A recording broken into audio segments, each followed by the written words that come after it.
Assalamualaikum warahmatullahi wabarakatuh. Saya Yohanes Kunchoro, nomor induk mahasiswa 1906 1164 3259.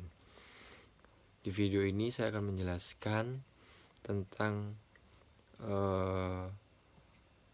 apa yang saya dapat dari video Pak Rama yang telah di-share di Sipajar tentang konsep dan teori bermain. Yang pertama, konsep bermain dari pendapat Smith dan Pellegrini. Yang pertama, untuk diri sendiri. Mereka melakukan bermain dengan atas dasar kemauan mereka sendiri. Yang kedua, untuk menyenangkan. Mereka melakukan untuk tujuan menyenangkan, mencari kesenangan, untuk mencari kebahagiaan yang mereka cari. Yang ketiga, fleksibel. Mereka melakukan tanpa harus sama dengan orang lain yang melakukan hal yang sama. Mereka bebas mengekspresikan permainan mereka dengan bebas. Yang keempat, orientasi proses. Mereka nggak memikirkan untuk ke depan. Mereka melakukannya sekarang dengan kesenangan mereka sendiri-sendiri. Yang kedua, pendapat dari Harlock. Yang pertama, sukarela. Yang kedua, tanpa paksaan. Yang ketiga, menyenangkan.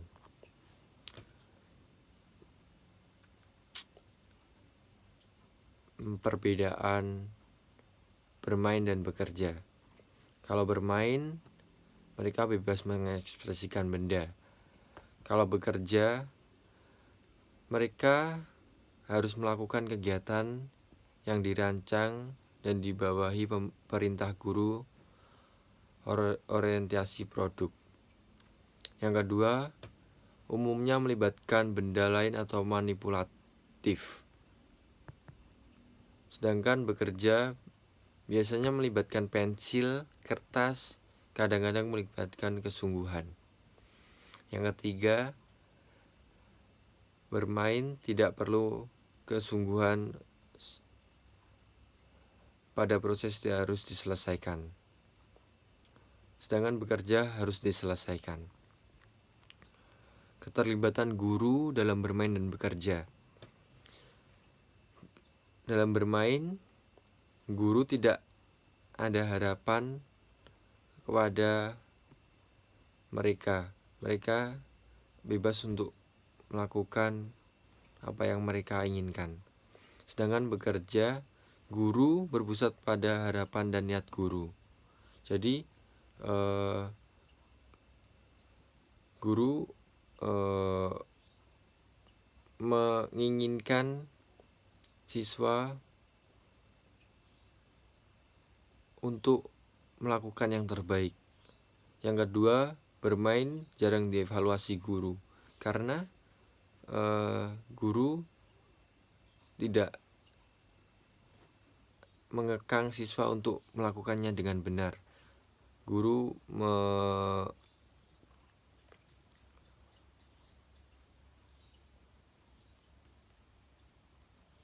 membebaskan siswa untuk berekspresi.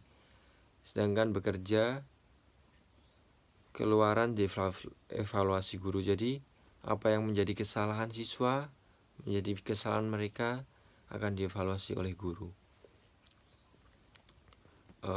Teori para ahli. Yang pertama, Herbert Spencer. Anak bermain karena mereka punya energi lebih. Seperti anak-anak pada waktu kecil, mereka tidak bisa diam karena mereka ingin bermain, karena ingin mengekspresikan kalau mereka itu punya energi. Yang kedua, Moritz Lesarus. Anak bermain karena mereka memerlukan penyegaran kembali atau mengembalikan energi yang habis digunakan untuk kegiatan rutin sehari-hari. Yang ketiga, Erikson. Anak bermain untuk mengembangkan rasa harga diri, untuk mempelajari keterampilan sosial. Yang keempat, Sigmund Freud. Bermain adalah suatu mekanisme untuk mengulang kembali peristiwa traumatik yang dialami sebelumnya, sebagai upaya untuk memperbaiki atau menguasai pengalaman tersebut demi kepuasan anak. Yang keempat, Froebel. Anak bermain karena membutuhkan pengalaman nyata dan aktif secara fisik, bermain bebas. Yang keenam, Lev Vygotsky.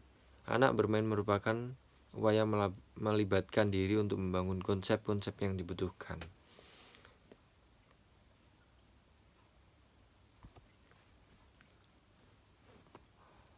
Karakteristik bermain. Yang pertama, menyenangkan dan mengembirakan. Yang kedua, motivasi dalam diri anak. Yang ketiga, aturan sesuai kebutuhan anak. Yang keempat, fleksibel. Anak bebas memilih dan beralih bermain. Yang kelima, anak harus aktif bergerak dan berpikir. Yang keenam, berpura-pura dan tidak betulan. Yang ketujuh, spontan dan sukarela. Manfaat bermain, yang pertama fisik. Ketika bermain, mereka akan tidak secara langsung, fisik mereka akan berkembang.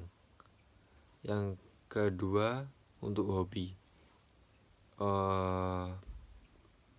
Oleh karena bermain, mereka akan tahu apa hobi yang mereka senangi. Yang ketiga, mendidik anak. Yang keempat, terapi. Yang kelima, pengembangan diri. Manfaat bermain secara umum.